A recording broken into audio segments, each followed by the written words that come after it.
Hey everyone! With summer just around the corner, I'm getting excited about all the fun things we used to do back in the day, like swimming, enjoying frozen snacks, playing video games for hours, munching on junk food until we felt a bit sick, and renting movies from places like Blockbuster or Hollywood Video to check out the latest summer hits from our childhood. In this episode of M3, I'd like to talk about my favorite summer movies from each year between 1990 and 2005.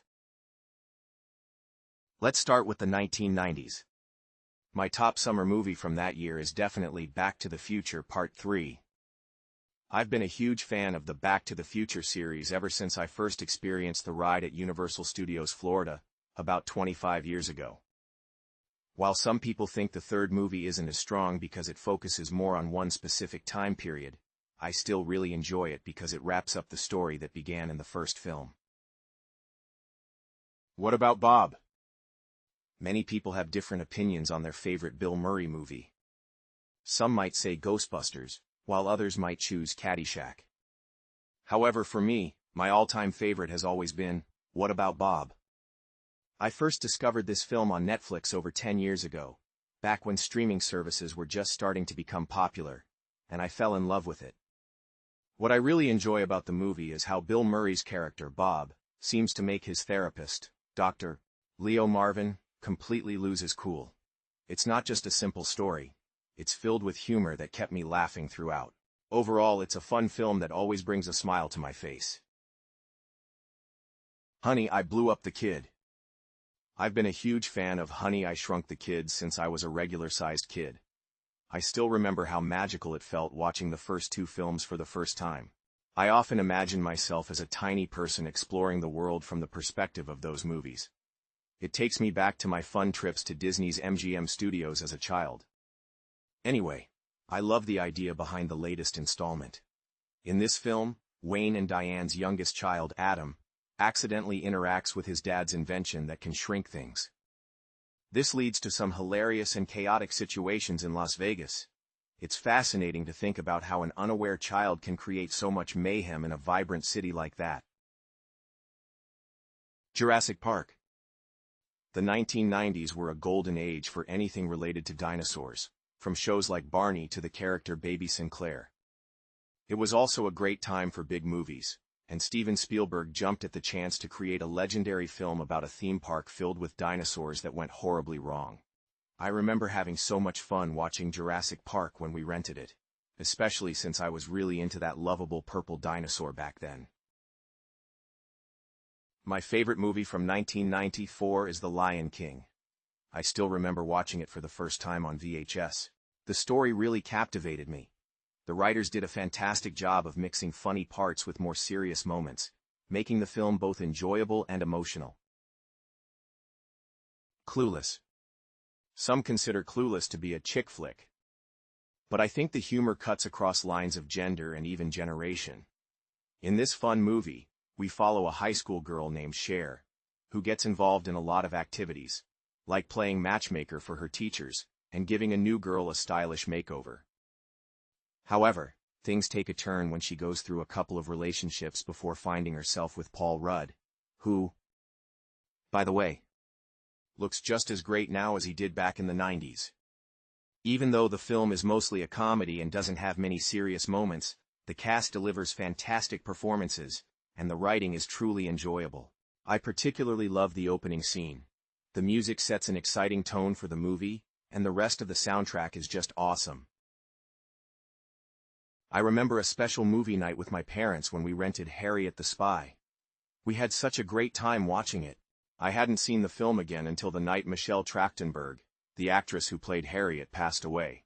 There was a particular scene in the movie where Harriet and her nanny part ways that struck a chord with me this time. It hit me emotionally in a way I hadn't felt before. Men in Black. I remember the first time I watched Men in Black. Everything felt so advanced and exciting, and I was completely captivated by the film. In Men in Black, Will Smith sings about being part of the MIB, Men in Black, and even has a dance battle with an alien he catches. If you don't believe me, go look it up. The Parent Trap. This film is a heartfelt and fun film where the Mary-Kate Olsen attempted to get her caseworker to go out with Ashley's single dad, who is a widow, and the twins swap their places. Whoa. Wait a minute, that was a plot of It Takes Two. Where was I? Oh yeah, this film is also heartfelt and fun film where the twins that was Lindsay Lohan's dual role who attempt to get their parents back together. Inspector Gadget. I remember watching this film in a theater, and I found it really enjoyable. It was the last summer of the 90s just before the Y2K panic. And back then, I was really into Surge, the citrus soda, along with my love for McDonald's food. Speaking of McDonald's, do you remember when they included pieces of Inspector Gadget action figures in their Happy Meals? That was pretty wild. After the movie ended, I walked down the aisle and noticed the Gadget Mobile make a surprise appearance during the credits. It reminded me of the ride vehicles used in Aerosmith's Rock and Roller Coaster at Disney's MGM Studios, because the front of it looked pretty similar. Rugrats in Paris, the movie? I know this movie was released in the fall of that year, but I really don't have a favorite summer film from 2000. Anyway, Rugrats in Paris is the second movie in the Rugrats series, and it's my absolute favorite of the three. What makes it special is how the writers took the beloved Rugrats characters out of their usual surroundings.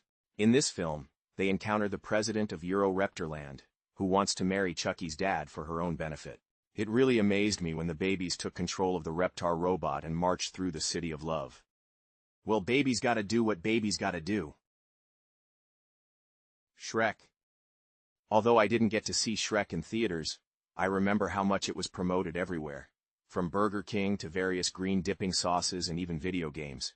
For some reason, my mom wasn't a fan of the movie, so I didn't actually watch it until a few years later. When I finally did see it, I really enjoyed it. The writers did a fantastic job of blending pop culture with classic fairy tale references in the story, which made it really entertaining. Scooby-Doo, the movie?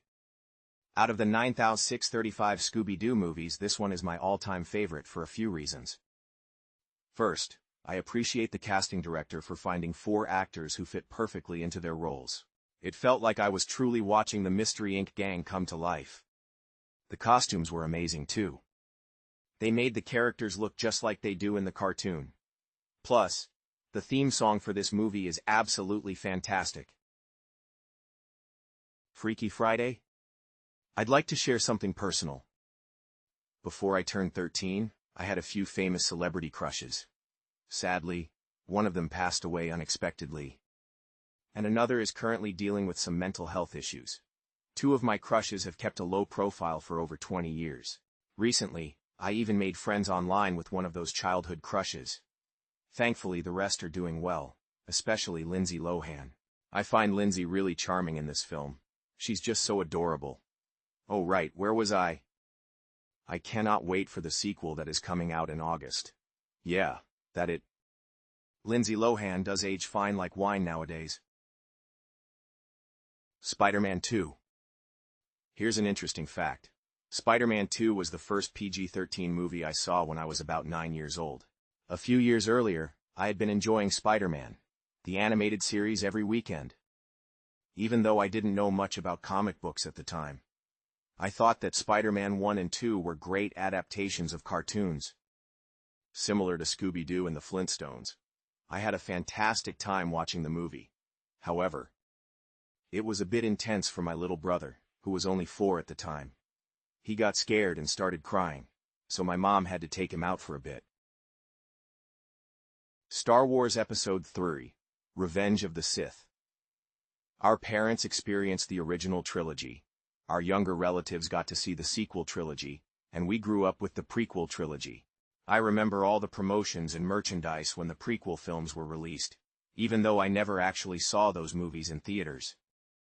I have to admit, I wasn't very impressed with the first 2 films of the prequel trilogy. They felt a bit overwhelming with so many storylines happening at once. However, I really liked Revenge of the Sith. It seemed like the writers did a great job setting the stage for A New Hope, where Anakin Skywalker eventually becomes Darth Vader. It's funny to think that I never got the chance to dress up as Darth Vader for Halloween 20 years ago, which was something I had really hoped for. Well, that should do it for summer release films by years, and let me know what is your all-time favorite summer release films. With that being said, see you in the next episode of M3.